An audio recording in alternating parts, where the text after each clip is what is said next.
Sarah Ashlee, we're going to start right to your right in the front row. First two questions, front row to the right. How you doing, Sarah? This is Daniel Artest from the 9450. After having an amazing game in Maryland, setting that scoring record for Alabama, what clicked for you mentally and emotionally in that moment, and how you carry that same energy as you go into your pro career? Yeah, I think it's just being so grateful that I even get to play the game of basketball. For me, every single time I step out on the floor, I just love basketball so much. And so I just try to go out there every single night and just play as hard as I can and try to do the little things.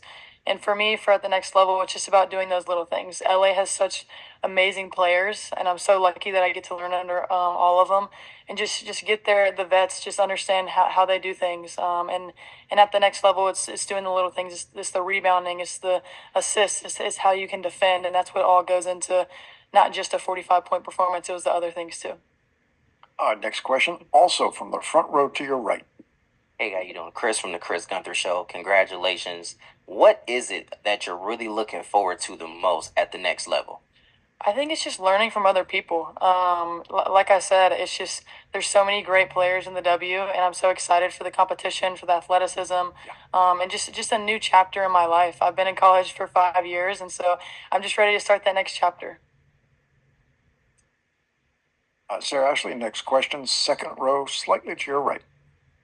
Hi, Sarah. Congratulations, Ciara with MTMV Sports. And I had watched this video of you, and you spoke about your teammate, Claire, and how you used to put up shots just to beat her, and she gave you this great motivation. What will you say to that young Sarah in that gym today? Yeah, I think it's just understanding that you never know what you can do. And so if you just give it your all and give it your best shot, that you can do anything in life. And as long as I try my hardest, I'm not so much worried about the outcome because I know that I'm going to give it my all. Next question will come from your right, all the way in the back, left row. Congratulations, first of all. Second of all, I just want to know if there was a moment or, in your high school, college career where it went from like a hobby or something you were passionate about to something you started treating, almost like a full-time job, like a pro that got to where you are now, or if it was just more gradual. Yeah, I've loved basketball since I was 6 years old. So when I got into high school and started getting recruited by colleges, I knew that I wanted to play at the next level, and I knew that I wanted to play basketball for as long as I could. When I was in eighth grade, I had a knee injury that could have taken me away from the game of basketball. And so for me at 13 years old, like I couldn't run for 9 months and I was out for a whole year or over a year. And so for me to even be able to step on the floor, it means the world to me. And so I'm just so grateful that I just have the opportunity to continue playing. And I just love it so much that I knew that I wanted to play as long as I could. Next question, second row, center, just to your left. Hi. You had a 45 piece in the NCAA tournament. Now, obviously, scoring 45 in just any game, like, that's hard enough, but doing it at that level is even crazier. The average human being is not going to drop a 45-point game in their life. Describe what it was like being locked into that zone. Yeah, it was surreal. I mean, that game, like I said in the press conference after that game, was like it was one of the best women's basketball games I think anyone has ever watched. It was so good for the sport. It was so good for just women's basketball itself. And so it was one of those moments where after the game, I was like, wow, like I really didn't realize that I scored 45 points. I think one of my coaches came up to me after and said, I don't think you understand what you just put on and what you just did. And it just made me kind of just be so grateful that I was even in that position and that I had the opportunity to have such a great game like that. But 45 points doesn't come from me. I mean, I had to have people passing me the ball. I had to have people creating opportunities like Aaliyah Nye. She's one of my teammates. She's the best shooter in the country, in my opinion. And if people were to come off of her, I was going to hit her the shot. So it gave me an ability to get downhill and get to the rim. So if I didn't have teammates like that on my team, that 45 would never be there. If I didn't have coaches that love me and support me and always encourage me, like that 45 would never be there. So it yes, like it was in my name 45, but I take it as an Alabama thing for me.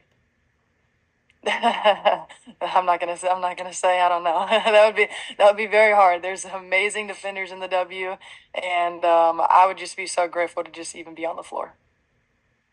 Next question, second row, center. Congratulations, Sarah. Now that you're in LA, you're going to be around a bunch of players that all have very interesting style, and especially with sneakers. You have Kelsey with Under Armour, wearing Curry, also Cam with New Balance. What can we expect to see you wearing? I feel like we see you wear Kobe's usually. What can you bring to the W? Yeah, I mean, I'll see what they wear and maybe try on some of their stuff and just go from there. I mean, I love the Kobe shoe. I've always worn it. But for me, I think it's just like you said, like my new teammates, they have all these shoes that I'm lucky that I even get to be a part of that with them. And so I'm really looking forward to their style and seeing what kind of shoes they wear. All right, I want to go to Zoom for one. Jordan, if you would please. Hello, Jordan from Television Sports. Congrats on getting drafted. I guess just talk about how excited you are to, play alongside players like Erica, Kelsey, and Rakia in Los Angeles. Yeah, I mean, all three of those players are just amazing players. I'm so blessed and so lucky that I get to do that. I played against Rakia when I was in the SEC for about 4 years, and so I know how hard she works. I know how great of a player she is, and then she's also such a great person. And then the other two, like I'm just really excited to get to know them, be around them. But it's just about learning from them because they have experience. They're more experienced than me, and so I'm just so grateful and lucky that I have those people to learn from. Sarah, thank you. Thank you very much. All set.